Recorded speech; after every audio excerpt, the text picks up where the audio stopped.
Oke, selamat sore teman-teman. Sorry ya, mulainya agak lama karena memang lagi padat banget kerjaannya. Oke, ini saya lanjutin ya untuk neranginnya. Jadi kan kita tadi sampai di clean room testing, di certification.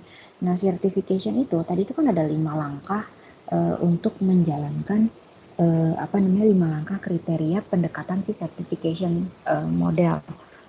Certification. Nah, sekarang kita punya namanya certification model. Certification model itu ada 3 jenis. Yang pertama sampling model, yang kedua komponen model, yang ketiga adalah certification model. Nah, yang pertama sampling model yaitu adalah software testing yang eksekusinya dilakukan secara random dan mengambil test case-nya juga random dan akan terverifikasi ketika tidak ditemukan adanya error ataupun specific number yang error gitu. Nah, terus kalau misalnya dilihat di sini ada M itu adalah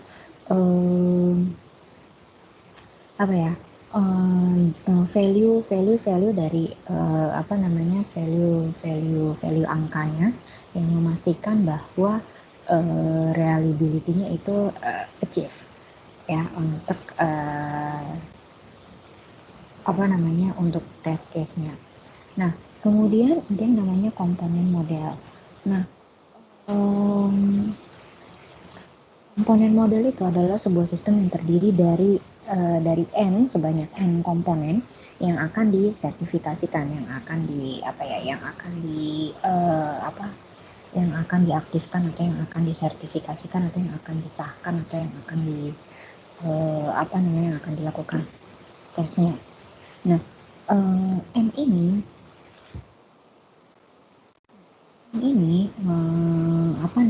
adalah jumlah dari komponen ya. Terus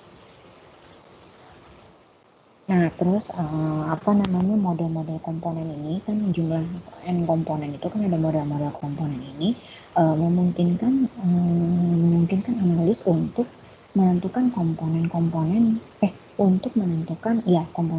tersebut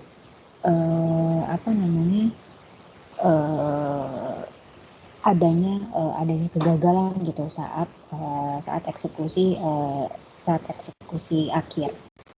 Nah, terus yang ketiga adalah certification model. Certification model itu berarti reliabilitas sistem keseluruhan diproyeksikan dan disertifikasikan. Jadi kayak reliabilitas itu kan kehandalan atau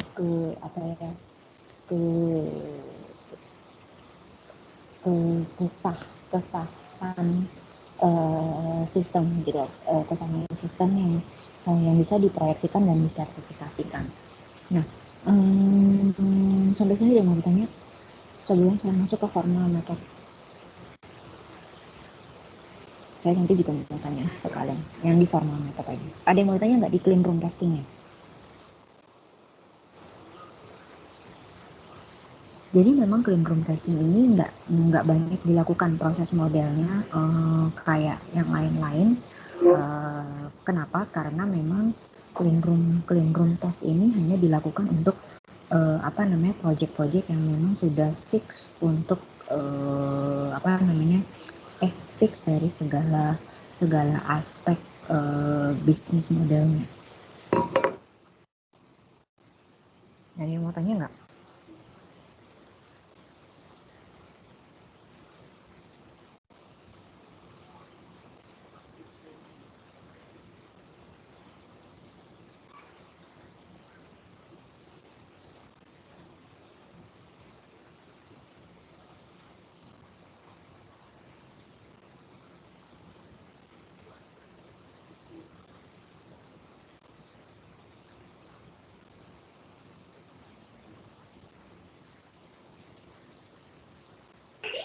Belum ada Bu kayaknya.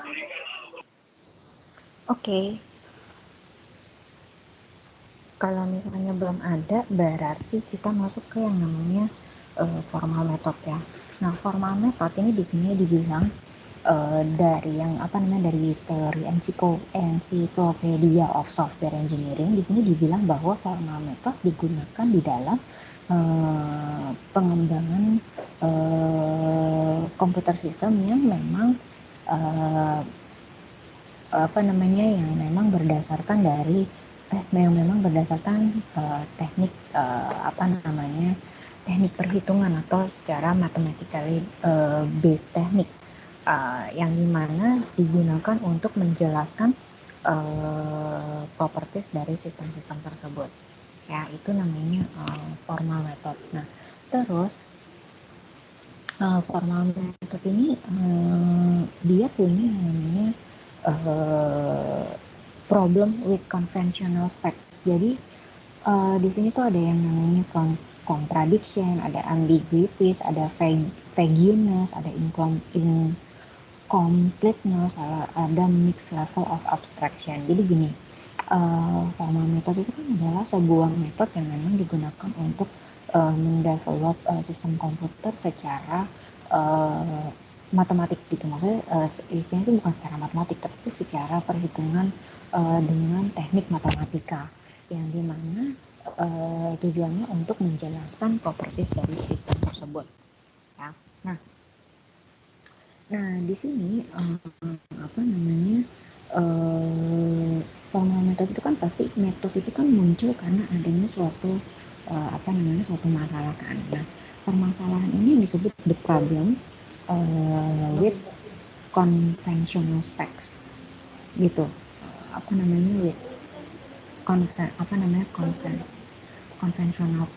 conventional spec. Nah, di sini ada contradiction. Tahu kan ya contradiction itu apa? Kalau misalnya nggak usah secara teoritis, tapi kalian tahu nggak contradiction itu apa? Atau bahasa Indonesia kontradiksi? Nggak terlalu, karena kalau istilah-istilah yang kayak gini nggak perlu yang teoritis banget sebenarnya. Kayak software engineering tuh belajar yang teoritis gini tuh juga nggak perlu amat sih. Kenapa? Karena memang dalam kehidupan nyata kita melakukan yang namanya developing sebuah software itu tidak terlalu teoritis. Tapi kita mengikuti yang namanya software development life cycle-nya seperti apa, tapi tidak terlalu teoritis yang memang teori sekali seperti di buku. Tapi kita mengikuti step-stepnya, misal waterfall stepnya apa diikutin, tapi nggak yang nggak teori banget istilahnya yang plek sama buku gitu, enggak. Nah sekarang saya mau tanya, maksudnya kalian tahu nggak sih kontradiksi itu apa? Ambiguities tahu lah ya, ambigu maksudnya kayak dia punya dua perbedaan pengertian. Maksudnya tuh jadinya tuh bukan perbedaan pengertian sih, maksudnya karena saking bukan perbedaan kan kemiripan pengertian, karena saking kemiripannya jadi artinya tuh bisa ambigu gitu loh, bisa ambigu. Kalau kontradiksi tahu nggak apa? Mungkin kayak yang berlawanan gitu, Bu, yang bertentangan gitu. Oke.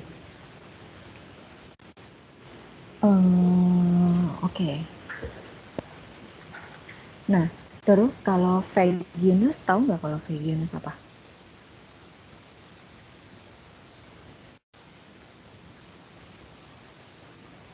Ketidakjelasan bukan, Bu? Vague, samar kan? Vague, iya. Vague itu nggak jelas, samar-samar, ya pokoknya nggak jelas dan nggak jelas.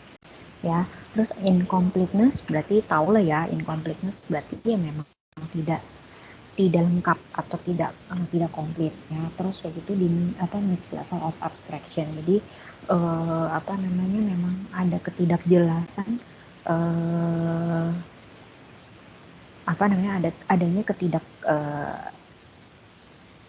adanya ketidakjelasan di sistemnya gitu. Nah, sekarang kita masuk ke formal specification. Jadi formal method ini dia punya namanya formal specification. Nah, ada yang tahu nggak misalnya Formal specification itu yang pertama adalah desired properties. Desired properties itu dia apa namanya?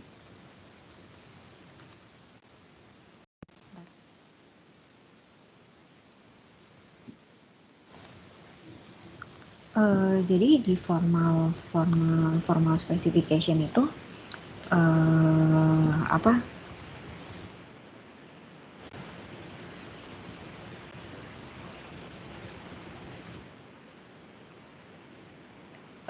Apa namanya? Ada spesifikasi yang memang apa ya istilahnya diperlukan gitu. Kayak yang pertama itu ada desired properties. Jadi ada kelengkapan tools yang memang diinginkan oleh apa yang diinginkan di dalam formal specification ini. Contohnya konsistensi.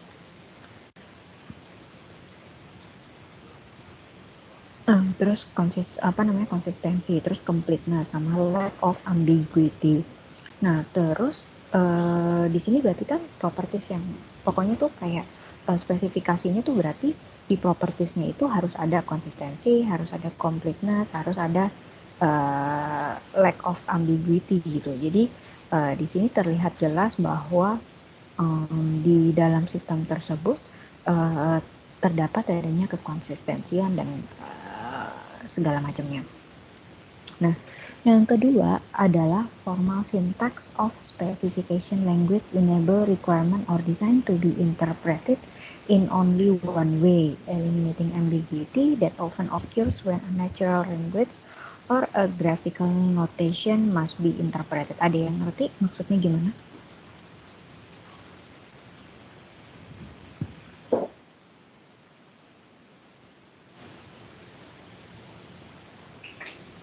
Ada yang ngerti? Coba bisa dibaca pelan-pelan.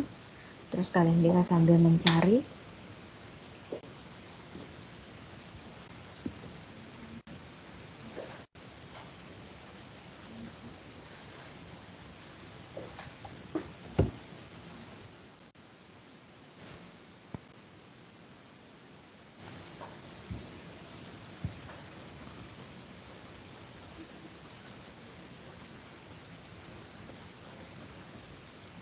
Bu mau nyoba? Mungkin itu tadi kan desired properties-nya itu kan dia lack of ambiguity salah satunya. Nah, dengan adanya formal syntax itu diharapkan bahasa dari yang dipakai di situ tuh formal dan sintaksnya itu nggak ada ambiguitas gitu.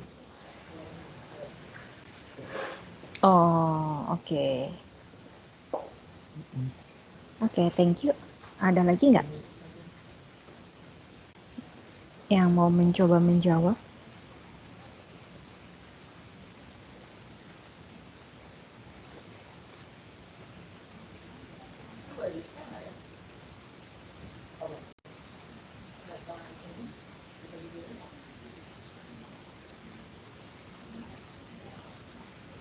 Udah sama sih Bu kayak yang Joey. Karena intinya itu. Apa? Kenapa?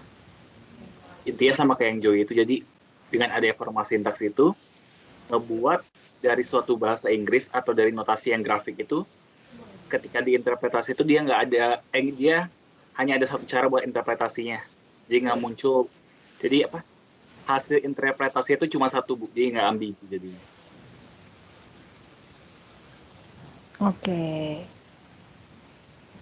Oke, thank you.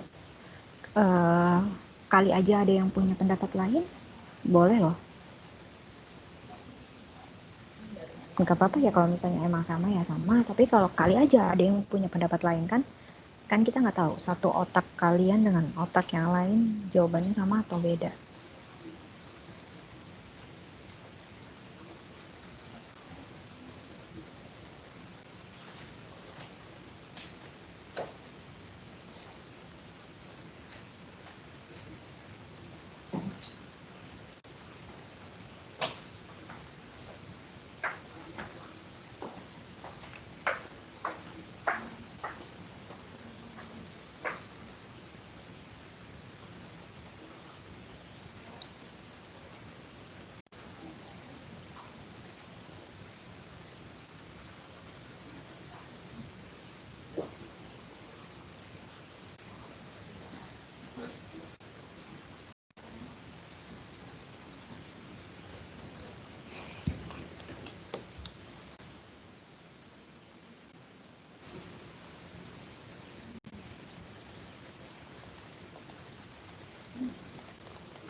Aduh, laptop gue kenapa ngehang.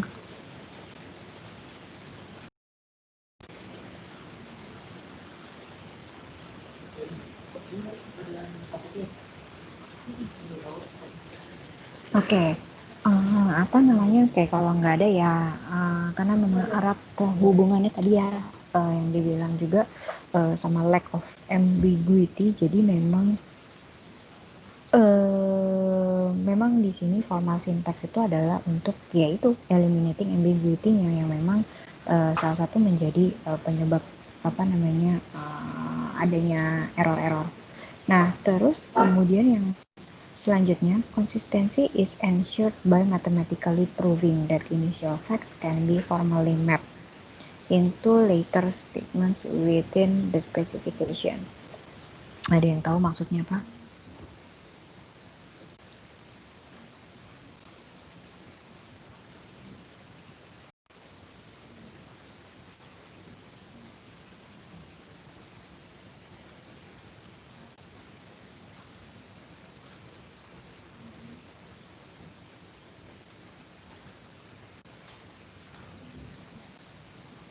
Bu, coba Bu, menurut saya tuh konsisten ini dalam arti fakta-fakta dari aplikasi kita itu bisa dijabarkan dengan sebuah aturan atau diagram yang di dalam suatu spesifikasi yang udah ditentukan.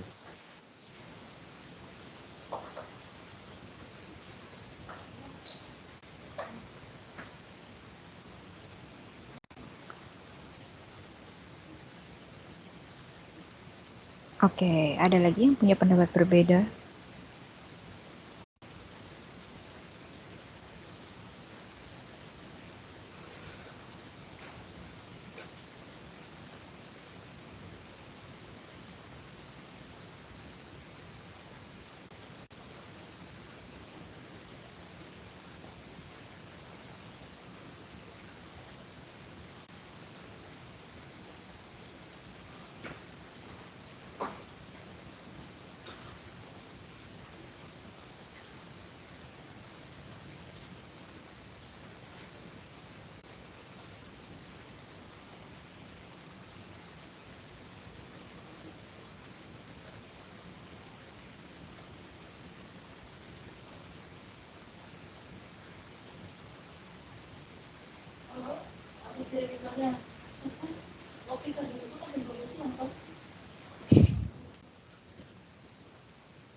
Ada lagi yang punya pendapat berbeda?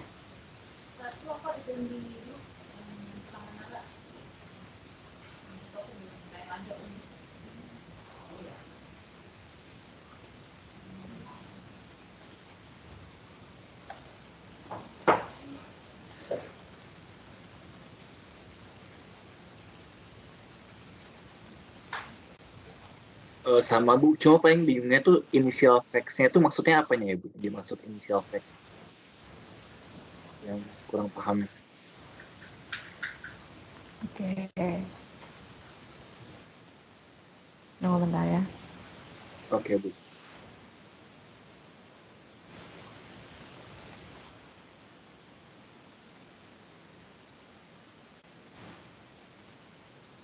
Bentar. Ini kok Teams-nya ngehang. Bentar ya, di unshare dulu.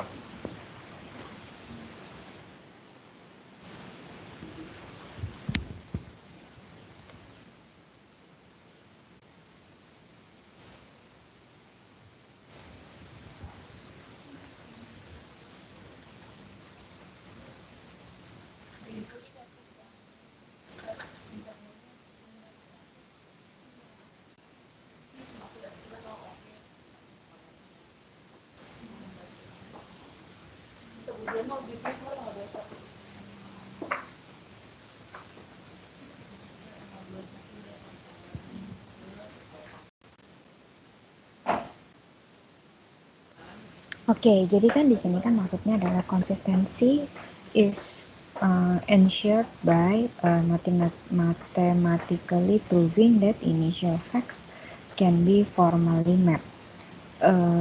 Jadi kan konsistensi. Jadi kan di sini kan yang namanya formal method dan apa namanya yang namanya formal specification ini kan tadi kan apa namanya dibutuhkan adanya konsistensi, completeness, sama lack of ambiguity ya. Nah, konsistensinya di sini tuh memang sistem segala macam datanya itu harus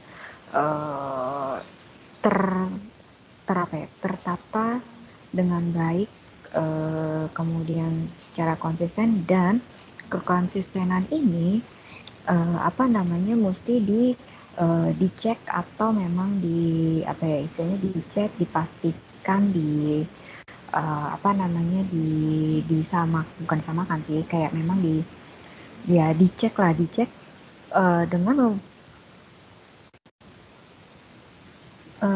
dengan apa namanya membuktikan secara secara teknik perhitungan, yang dimana initial fact itu adalah fakta mula, fakta awal atau fakta originalnya. Jadi fakta originalnya itu di sini maksudnya adalah kan kita kita membuat sebuah software itu kan harus berdasarkan requirement gathering, kemudian research, dan memang dari requirement gathering itu loh. Nah, fakta awalnya ini bisa dari rancangan awal sistem atau rancangan awal si user requirement-nya, yang dimana rancangan awal sistemnya ini bisa dipetakan atau bisa formally map, bisa dipetakan secara formal gitu, kayak yang memang akan berpengaruh pada spesifikasi dari sebuah sistemnya gitu. Terus berarti kita lanjut ya.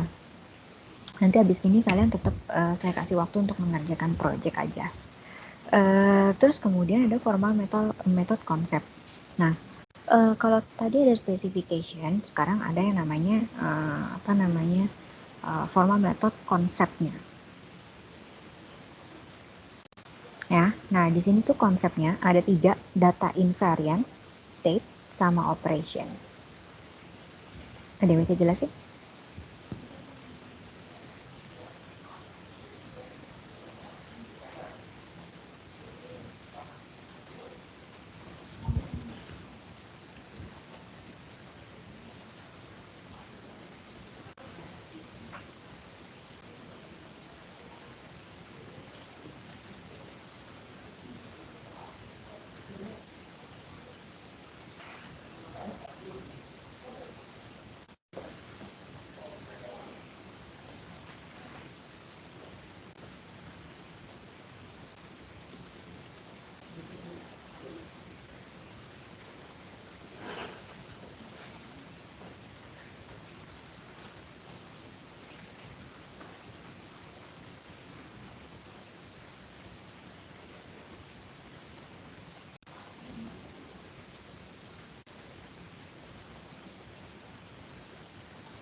Bu mau coba.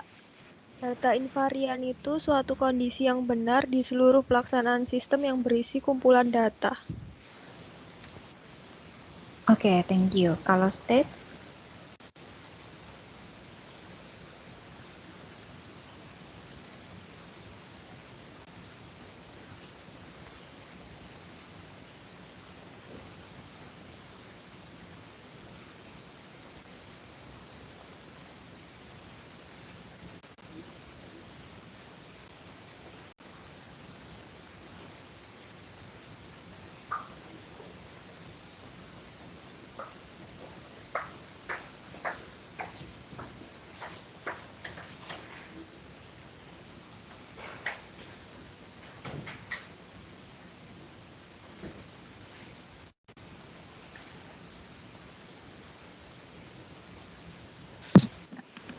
Halo, saya mau coba jawab.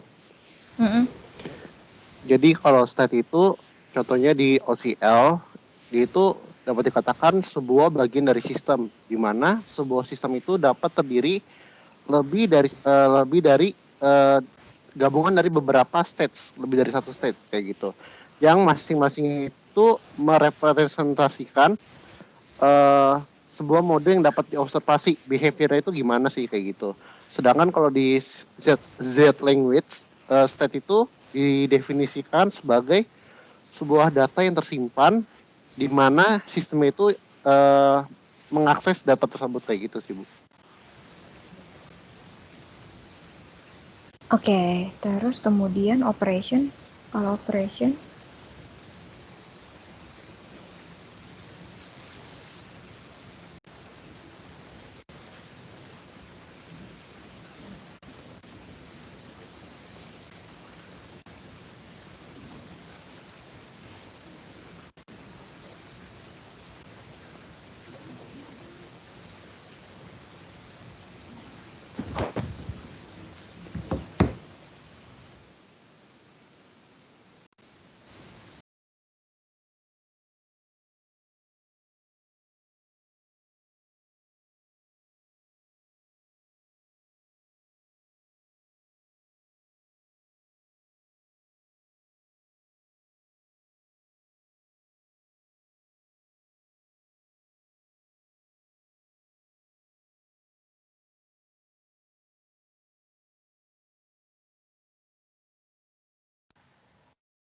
Saya jawab. Mungkin sesuatu yang dilakukan program untuk bisa mengubah dari satu state ke state yang lain.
oke. Ada teman-teman lain yang mempunyai pendapat berbeda dari ketiga penjelasan ini? Kali aja yang punya pendapat saya, kenapa saya selalu lempar lagi ya? Karena balik lagi, karena kalau misalnya kalian jawab ujian, jadi jawab ujian aja kan nggak semua sama. Nah berarti yang kayak gini pasti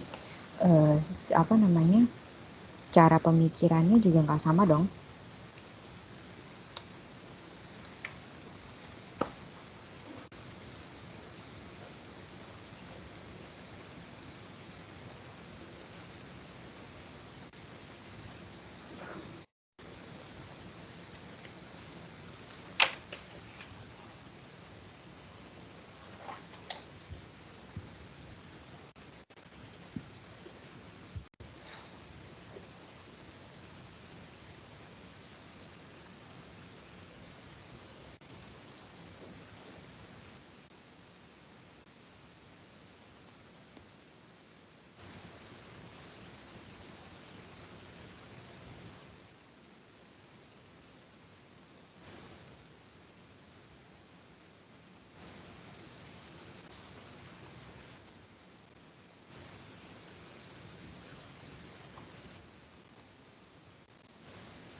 Ada lagi yang punya pendapat yang berbeda?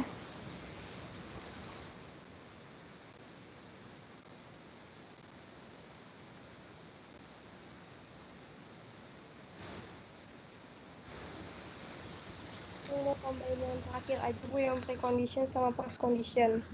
Kalau precondition itu dia nentuin kayak pas keadaan gimana sih operation itu valid. Kalau post condition itu dia dilihat pas si operation itu udah selesai, bakal ada kejadian nextnya itu apa gitu.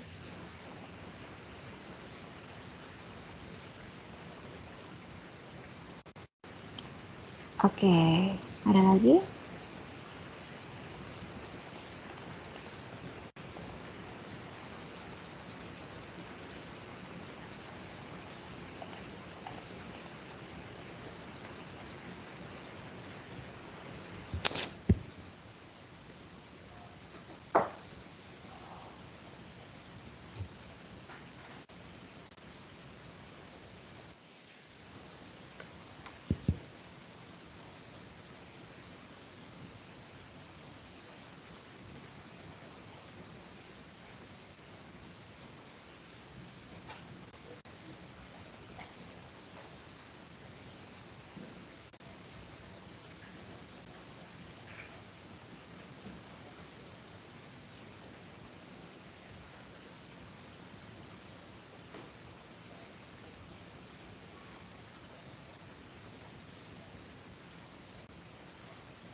Ada lagi? Emang sama semua jawabannya?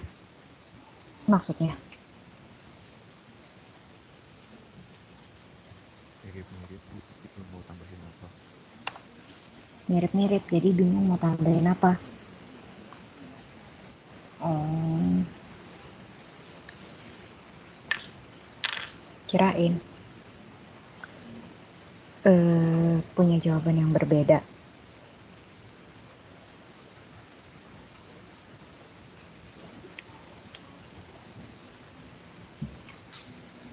Oke. Soalnya kalau misalnya ditanya jawabannya apa, terus kayak mirip-mirip, terus bingung mau nambahinnya apa tuh kayak bahasa kalian juga beda kan?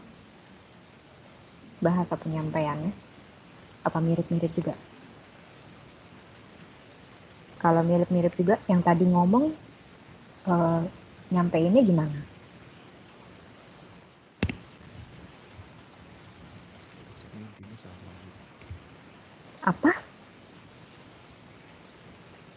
Apa?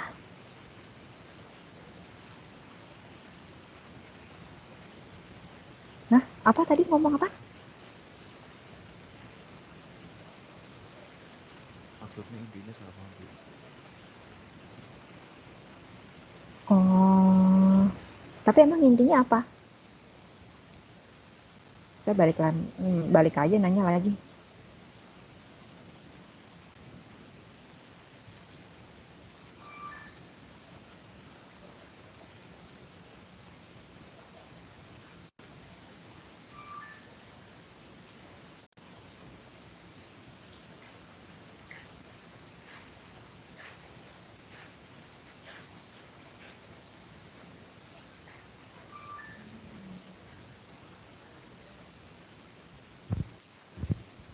Tes.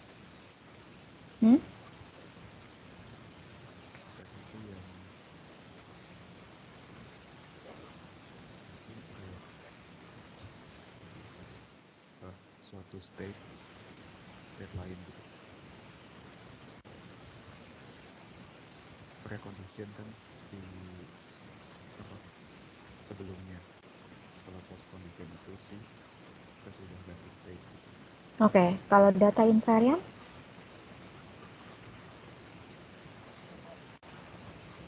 Kan kalau tadi yang teman sebelum kamu, yang cewek kan mau nambahinnya yang operationnya aja. Sebelumnya kan tadi kan yang satu-satu kan udah ngejelasin nih masing-masing data invariant apa, state apa, operation itu apa. Nah, tadi kan teman kamu yang cewek cuma nambahin operation aja. Nah, terus apakah yang lain sama juga? Kalaupun mirip-mirip, pasti kan bahasa penyampaian kalian beda. Emang kalian inget temennya bilang apa? Bisa persis bahasanya? Enggak kan? Itu yang dimaksud apa yang ada di otak kalian tuh beda-beda. Intinya pasti sama, tapi penyampaiannya pasti beda-beda.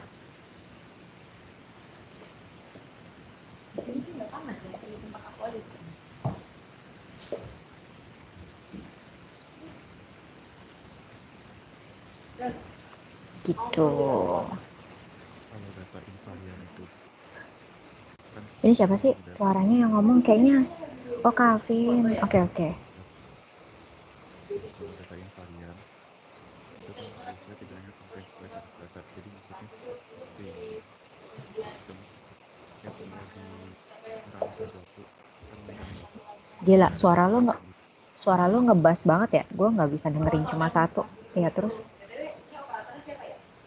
kedengaran nggak Bu? kedengeran sih. Jadi data invariant tuh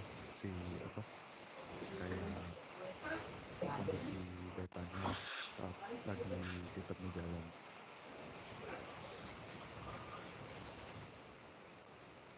Oke. Jelas suaranya ngebas banget. Gue nggak bisa dengerin cuma dari satu earphone. Berat banget suaranya. Kalau didengerin cuma satu earphone nggak jelas. Oke. Thank you. Ada yang mau coba lagi nggak yang state?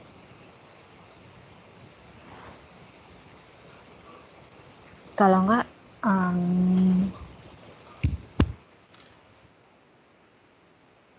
ada lagi? Mau coba lagi?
Ada lagi nggak yang mau nerangin teman-teman?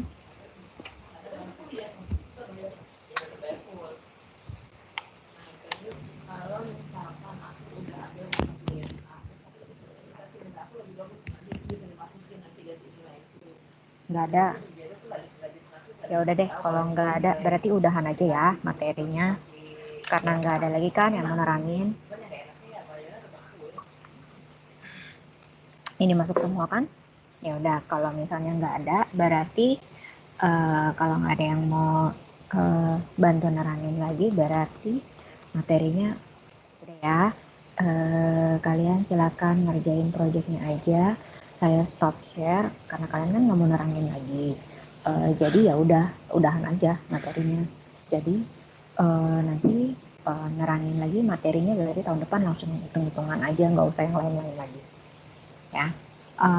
Kalau nggak ada berarti thank you semuanya. Selamat berlibur, sampai ketemu tahun depan. Kerjain projectnya jangan lupa ya. Thank you, selamat sore. Terima kasih, Bu. Terima kasih. Masih Kasih, sore. Bu. Terima kasih, Bu. Bu.